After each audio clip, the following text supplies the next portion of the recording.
Hello guys, you're welcome back. 60% of Americans have never met a Muslim, never voiced their opinion directly, and never got an answer. When I see a demonstration of 10, 15, 20,000 Muslims protesting what's going on, at that point I'll have respect for Muslims. We traveled across the states to give them that answer and show them what true Islam is all about. 6 US states over 8 weeks. This is what happened. Being a Muslim in America can sometimes get really difficult with all the stereotypes and whatever is shown in the media. So we decided to actually reach out to the people by creating a sign saying, "I'm a Muslim, ask me anything." So this is what they have to say. So much media and there's so much news and so much stuff that the so-called Muslims are doing, right? So I want to say, hey, I got nothing to do with it. I'm just out here reaching people. If they have any questions, they can ask me directly, right? I'm a Muslim, I look like a Muslim. I pray 5 times a day. So if anybody has any questions about Islam or whatever you see in the news media, whatever it is, right? Or you see some Muslims acting a certain way, you can just ask me. Ask me if that is Islam or not. You start off with shaking your head, man, because it takes courage to stand up for the people. Hey, it's To all being love. judged. Honestly, it takes a lot of courage. Thank you. Thank you. It's just love. Christianity says don't get along with Muslims. Muslims say don't get along with Christians. So all these people are separating people. Quick question for you. Go on. Where in the Quran does it say that don't get along with Christians? It doesn't say anywhere, but it doesn't say anywhere. You're right. Actually, it says that you should fight to defend the temples, the synagogues, the mosques, and also all the places of worship. Do you believe in a verse that says you need to beat your wife if your wife doesn't think? In Quran says you need to beat your wife with things. Does it say that? What's Arabic that's used?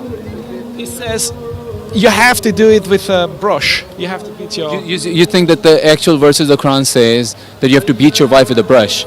Because I've read it many times. It doesn't say that. It does say, doesn't it? If your wife Have you? listen to you. I can No, it doesn't. you.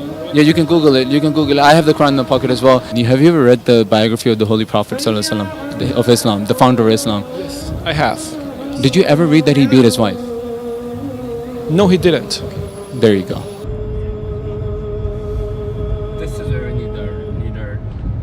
Hey, just wanna. 60% of Americans never talk to a Muslim. Do you guys teach a violent doctrine against other people that do not practice Islam? No, not at all. In fact, there is no. You know how some people say there is when a Muslim turns away from Islam, they should be punished by death. That is completely false. Nowhere in the Quran it states that. As a Muslim, how do you stand on, like feminism and stuff like that, like women's issues? Yeah. So if you look at the pre-Islamic Arabia, before Islam was revealed, when it started by the founder of Islam, right? Women are treated really bad. Like there were some tribes there who used to actually bury their baby daughters because they felt shame in having a daughter in the house. Had no rights to inherit property, no rights in saying in any of the political issues. They had no rights of inheritance. So if you look, and it's back then, it's recorded, it's in the Quran, they were actually liberated. So women are given all those rights when he came, right? If you look at the West, it didn't happen until like 100 years ago. Either under the seat in front of you or in an opening. Wow, look at that. It just looks amazing, man. All smart people knew this would happen. You're just kicking a beehive and giving them weapons. Exactly. And they're uneducated. But then, guess what? I want to share something with you. There was 1400 years ago, the founder of Islam said that a time will come when the Muslim clerics will be the worst creatures. He didn't call them humans. He said they'll be the worst creatures on earth. Fifth caliph of the Ahmadiyya Muslim community said, he said, you want to stop these wars, stop the funding. Find out where these people are getting funds, stop their funding, and that's how you can stop them. If you look at Ahmadiyya Muslim community, I'm from that community, what we have been doing, Ahmadiyya Muslim community. So if you look us up, right, you'll actually see that we are actually been condemning violent jihad for the last 125 years. Approaching rental car center. And it's really insane because I know I was hearing that. As far as the veil is concerned, and as far as like covering up, and obviously my mom covers up, she wears that loose clothing called burqa and everything. A lot of the women actually, you should actually reach out to the Muslim women. They feel liberated that way instead of being exposed. Exactly, instead of exposing themselves or how women are objectified, that you have to have a half-naked girl on a poster on the billboard, and then your product is gonna sell. So exactly, so they embrace their modesty. I agree with you. I think it's all about choice. Whenever I see people like people who are trying to be self-righteous or feminists or whatever and saying, "Oh, we're liberating them by taking away the burqa or whatever," I'm like, no, that you're taking away their choice. Exactly. Like you cannot rip somebody's burqa off and say I'm liberated them. What kind of liberation is that?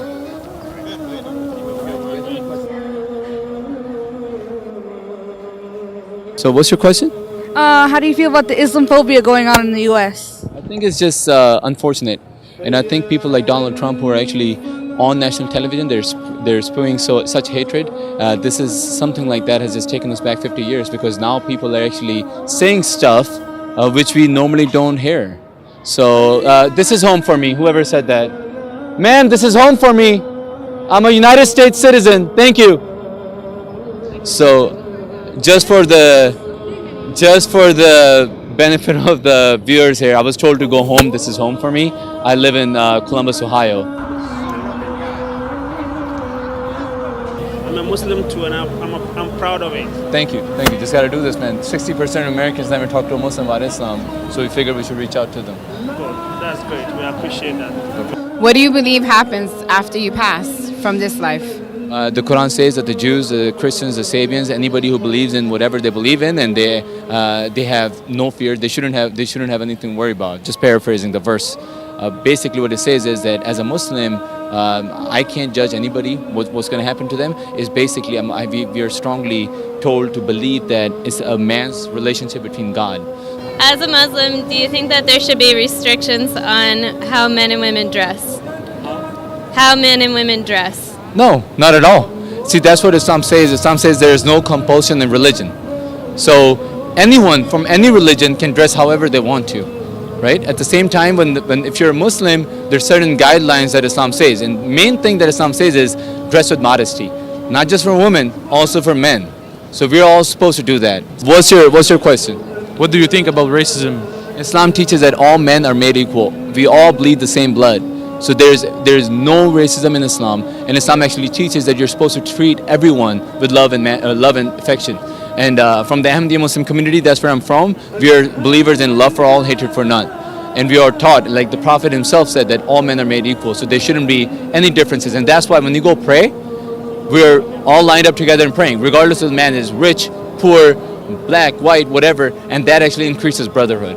To be very honest, I was quite nervous while we were doing the social experiment. However, we were very well received, and even in the airports and airplanes, we did the social experiment, and people were patting my back and saying, "Thank you for doing this. We need more Muslims like this out here." So the question is, are we doing enough as Muslims? Because the Ahmadiyya Muslim community is the only community who actually believes that the Messiah has come, and we're taught as young children to defend our faith by actions, not just our words. So what I learned from this social experiment is that Americans in general, they're very loving and kind people, and they're open-minded and they're willing to learn as long as they get that opportunity. And it is up to us to give them that opportunity, and that gives me hope. There's much hope with Americans and also this country. Yeah, there's some bad Muslims out there, just like bad Americans, but I mean, you seem good, you're not doing anything, are you? God bless you. You have a good heart. I wish there was more Muslims like you who would speak out against the radicals who are extremists, because it would give a lot of people a better understanding. Thank you for standing up for who you are and being proud of your religion. I think it's good. The few don't, kind of define the many, And I'm just very grateful that folks like you are on the street and you're speaking the truth. I think this is the wisest thing, because at least people get to hear from the real people what the religion is all about, any questions that they have. I really appreciate you for doing this. Thank you. It's very important. Thank you. Wow, guys, that was a very beautiful video. I love when someone is so intentional about what they believe in. I just love the fact that the man was so bold enough to, talk about his religion, preach about his religion, and let people know that yes, he's a Muslim and he's not ashamed of his religion. is proud of, is proud of his God, is proud of God, is proud of his religion, and that's the beautiful thing about this video. I love the interview. I love I it spoke so much about Islam, letting people understand that there are a lot of misconception when it comes to Islam, and letting people know that it's not the way we see Islam in the negative aspect. That's not how Islam is. That Islam is a peaceful one. That was a very beautiful, amazing video. Wow. Let me know your point of view, guys. I'll see you guys in the next one.